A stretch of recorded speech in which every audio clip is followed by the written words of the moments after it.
नमस्कार साथियों, समसामयिक मुद्दों से जुड़ी प्रश्नावली श्रृंखला के साथ मैं अमित आप सभी का पुनः स्वागत करता हूं। आज है 24 मई 2020 और आज के हमारे प्रश्न किन मुद्दों पर आधारित होंगे, आइए सबसे पहले एक नजर डालते हैं। गोल्डन ईयर एफडी के बारे में हम बात करेंगे पहले प्रश्न में। टूर ऑफ ड्यूटी क्या है, इसके बारे में बात करेंगे दूसरे प्रश्न में। साथ ही जानेंगे तीसरे प्रश्न में डिजिटल मोटर बीमा पॉलिसी के बारे में। तूफान एम्फन राहत पैकेज के बारे में बात करेंगे चौथे प्रश्न में। पांचवा प्रश्न आधारित होगा काउंटर सेल, होम डिलीवरी और ई टोकन के माध्यम से शराब की बिक्री पर। अंतर्राष्ट्रीय चाय दिवस के बारे में बात करेंगे छठे प्रश्न में। सातवां प्रश्न आधारित होगा कचरा मुक्त शहरों की 5 स्टार रेटिंग पर। विश्वविद्यालयों के क्रेडिट ट्रांसफर के लिए पोर्टल पर बात करने वाले हैं हम आठवें प्रश्न में। और 9वें प्रश्न में हम बात करेंगे कर्मचारी और नियोक्ता की कर्मचारी भविष्य निधि योगदान पर। और 10वां प्रश्न आधारित होगा रेलवे इंजन WAG-12B पर। तो हमारे पास पहला प्रश्न है, निम्नलिखित में से किस बैंक द्वारा वरिष्ठ नागरिकों के लिए गोल्डन ईयर एफडी की शुरुआत की गई है? हमारे पास ऑप्शन है HDFC bank, Kotak Mahindra bank, ICICI bank या स्टेट बैंक ऑफ इंडिया। तो यहां पर जो इसका सही उत्तर है वो है सी, ICICI बैंक। ICICI बैंक के द्वारा वरिष्ठ नागरिकों के लिए गोल्डन ईयर एफडी की शुरुआत की गई है। इस स्कीम में वरिष्ठ नागरिक अधिकतम 10 साल और न्यूनतम 5 साल के लिए 2 करोड़ रुपए तक की एफडी करवा सकते हैं। इस स्कीम में एफडी करवाने पर उनको सालाना 6.55% की दर से ब्याज मिलेगा। वरिष्ठ नागरिकों को इस एफडी स्कीम के तहत जो फायदे मिलेंगे उनमें आकस्मिक जरूरतों के लिए लोन जो कि जमा राशियों का 90% होगा। इसके अलावा ग्राहक एफडी के बदले क्रेडिट कार्ड भी बनवा सकते हैं। इस स्कीम को 20 मई से शुरू कर दिया जाएगा और 30 सितंबर 2020 तक प्रभावी रहेगी। इसके अलावा जिन एफडी का रिन्यूअल हो रहा है उनको भी इसका फायदा मिलेगा। हमारे पास अगला प्रश्न है, हाल ही में भारतीय सेना द्वारा टूर ऑफ ड्यूटी प्रस्ताव लाया गया है जिसमें आम लोग कितने वर्ष तक के लिए सेना में किसी अधिकारी के रैंक पर कार्य कर सकेंगे? हमारे पास ऑप्शन है 1, 2, 3 या 4 वर्ष। तो यहां पर जो इसका सही उत्तर है वो है 3 वर्ष। भारतीय सेना द्वारा टूर ऑफ ड्यूटी प्रस्ताव लाया गया है जिसमें आम व्यक्ति 3 वर्ष तक सेना में किसी अधिकारी के रैंक पर कार्य कर सकेंगे। शार्ट सर्विस कमीशन के तहत सेना में तैनाती के पहले 1 साल की ट्रेनिंग भी सेना द्वारा कराई जाएगी। हमारे पास अगला प्रश्न है, निम्नलिखित में से किसके द्वारा ग्राहकों को डिजिटल मोटर बीमा पॉलिसी देने के लिए बजाज जनरल एलियांज के साथ समझौता किया है? हमारे पास ऑप्शन है अमेजन, फ्लिपकार्ट, स्नैपडील या पेटीएम। तो यहाँ पर जो इसका सही उत्तर है वो है फ्लिपकार्ट। फ्लिपकार्ट द्वारा ग्राहकों को डिजिटल मोटर बीमा पॉलिसी देने के लिए बजाज जनरल एलियांज के साथ समझौता किया है। इसके अंतर्गत फ्लिपकार्ट के ग्राहकों को उनके वाहनों को सुरक्षित रखने के लिए सहज और सुलझ समाधान प्रदान करेगी।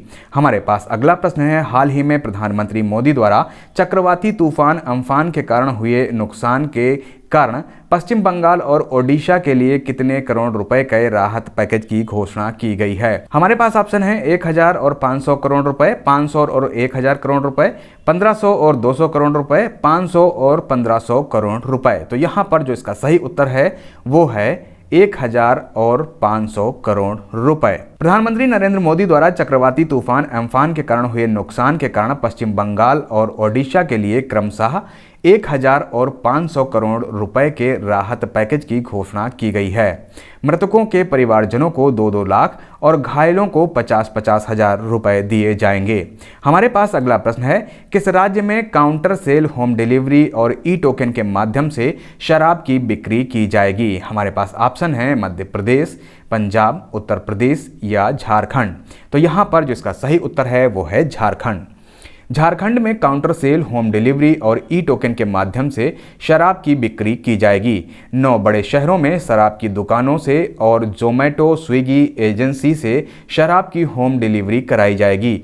ग्रामीण क्षेत्रों में बिक्री दुकानों के माध्यम से ही होगी। हमारे पास अगला प्रश्न है, हाल ही में अंतर्राष्ट्रीय चाय दिवस कब मनाया गया? हमारे पास ऑप्शन है 20 मई, 21 मई, 22 मई या 23 मई। तो यहाँ पर जो इसका सही उत्तर है वो है बी, 21 मई। अंतर्राष्ट्रीय चाय दिवस 21 मई को मनाया गया। इसे मनाए जाने का उद्देश्य चाय उत्पादकों और चाय श्रमिकों की स्थिति में सुधार करने का प्रयास करना है। दिसंबर 2019 में भारत की सिफारिश पर संयुक्त राष्ट्र महासभा ने 21 मई को अंतर्राष्ट्रीय चाय दिवस घोषित किया था। भारत ने 4 साल पहले मिलान में हुई अंतर्राष्ट्रीय खाद्य और कृषि संगठन के अंतर सरकारी समूह की बैठक में यह प्रस्ताव पेश किया था। पहले 5 दिसंबर को चाय उत्पादन करने वाले देशों में अंतर्राष्ट्रीय चाय दिवस मनाया जाता था। हमारे पास अगला प्रश्न है, हाल ही में सरकार द्वारा जारी कचरा मुक्त शहरों की 5 स्टार रेटिंग में कौन सा शहर शामिल नहीं है? हमारे पास ऑप्शन है राजकोट, मैसूर, भोपाल एवं नवी मुंबई। तो यहाँ पर जो इसका सही उत्तर है वो है सी, भोपाल। सरकार द्वारा जारी कचरा मुक्त शहरों की 5 स्टार रेटिंग में भोपाल शहर शामिल नहीं है। राष्ट्रीय स्वच्छता सर्वेक्षण की नई रिपोर्ट में 5 स्टार रेटिंग के साथ अंबिकापुर को इस सूची में पहले स्थान पर जगह मिली है। केंद्रीय आवास और शहरी मामलों के मंत्री हरदीप सिंह पुरी द्वारा की गई घोषणा में छत्तीसगढ़ में अंबिकापुर, गुजरात में राजकोट, कर्नाटक में मैसूर, एमपी में इंदौर और महाराष्ट्र में नवी मुंबई को 5 स्टार रेटिंग मिली है।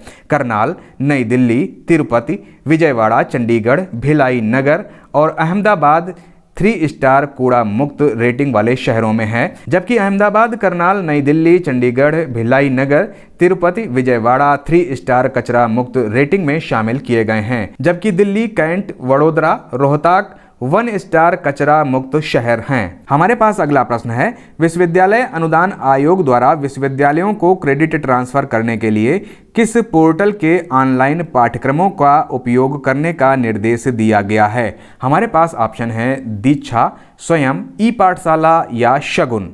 तो यहाँ पर जो इसका सही उत्तर है वो है बी, स्वयं। विश्वविद्यालय अनुदान आयोग द्वारा विश्वविद्यालयों को क्रेडिट ट्रांसफर करने के लिए स्वयं पोर्टल पर उपलब्ध व्यापक ओपन ऑनलाइन पाठ्यक्रम का उपयोग करने का निर्देश दिया गया है। हमारे लिए यह जानना जरूरी हो जाता है कि विश्वविद्यालयों को क्रेडिट ट्रांसफर आखिर है क्या।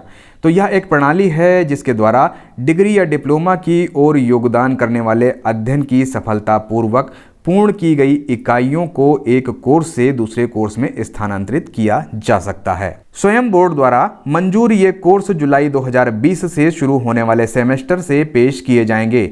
छात्र ऑनलाइन लर्निंग कोर्स के लिए यूजीसी के वर्तमान विनियमनों के अनुरूप इन पाठ्यक्रमों को पूरा करके क्रेडिट का लाभ उठा सकते हैं। स्वयं प्लेटफॉर्म के जरिए नवीं से पोस्ट ग्रेजुएशन लेवल तक के छात्र ऑनलाइन कोर्सेज कर सकते हैं। यह प्लेटफॉर्म छात्रों के लिए मुफ्त उपलब्ध होगा। हमारे पास अगला प्रश्न है, हाल ही में श्रम और रोजगार मंत्रालय ने 3 माह के लिए कर्मचारी और नियोक्ता का कर्मचारी भविष्य निधि योगदान कितना कर दिया है? हमारे पास ऑप्शन है 9%, 10%, 11% या 12%। तो यहाँ पर जो इसका सही उत्तर है वो है 10%। श्रम मंत्रालय और रोजगार मंत्रालय ने 3 माह के लिए कर्मचारी और नियोक्ता का कर्मचारी भविष्य निधि योगदान 10% कर दिया है। पहले यह योगदान 12% था। इस निर्णय के बाद कर्मचारियों की कास्ट टू कंपनी में बिना कोई बदलाव किए टेक होम सैलरी में बढ़ोतरी होगी। इससे नियोक्ताओं पर भी दबाव कम होगा। हमारा अगला प्रश्न है, हाल ही में रेलवे द्वारा अपना 12,000 हार्स पावर वाला इंजन WAG-12B चलाया गया।